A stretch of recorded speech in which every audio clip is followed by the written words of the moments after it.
صحیح मुस्लिम नंबर 3257 में मौजूद एक हदीस में हुजूर नबी अकरम सल्लल्लाहु अलैहि वसल्लम ने बहुत ज़्यादा सवालात करने से मना फरमाया क्योंकि ये माजी की कौमों की तबाही का बायस बनता है।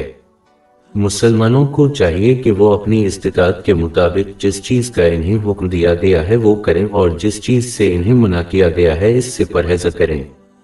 मुसलमानों को इस ज़हनियत को नहीं अपनाना चाहिए क्योंकि जिन लोगों को बहुत ज़्यादा सवालात करने की आदत होती है वो अक्सर अपने फ़राइज़ को पूरा करने और फ़ायदा मंद इल्म हासिल करने में नाकाम रहते हैं क्योंकि वो कमहम और बाज़ औक़ात गैर मुतालिका मालूमात के बारे में पूछने और तहक़ीक़ करने में बहुत ज़्यादा मसरूफ़ होते हैं।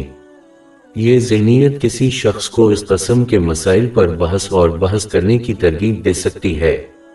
बदकिस्मती से आज मुसलमानों में ये रवैया काफ़ी फैल चुका है क्योंकि वो अक्सर अपने फ़राइज़ की अदायगी पर तवज्जो देने के बजाय गैर वाजिब और कमअहम मसाइल पर बहस करते हैं और हुज़ूर नबी अकरम सल्लल्लाहु अलैहि वसल्लम की कायम करदा रिवायत का सही मनी पूरा करना,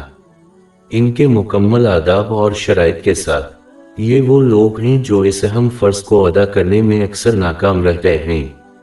एक मुसलमान को चाहिए कि वो ऐसे मौज़ूआत पर तहक़ीक़ और इस्तिफ़सार करे जो दुनियावी और दीनी दोनों मामलात के लिए ज़रूरी और समझने के लिए ज़रूरी हैं, वरना वो इस हदीस में मज़कूर लोगों के नक्श कदम पर चलेंगे और अपनी ज़िंदगी को मज़ीद मुश्किल में डाल देंगे।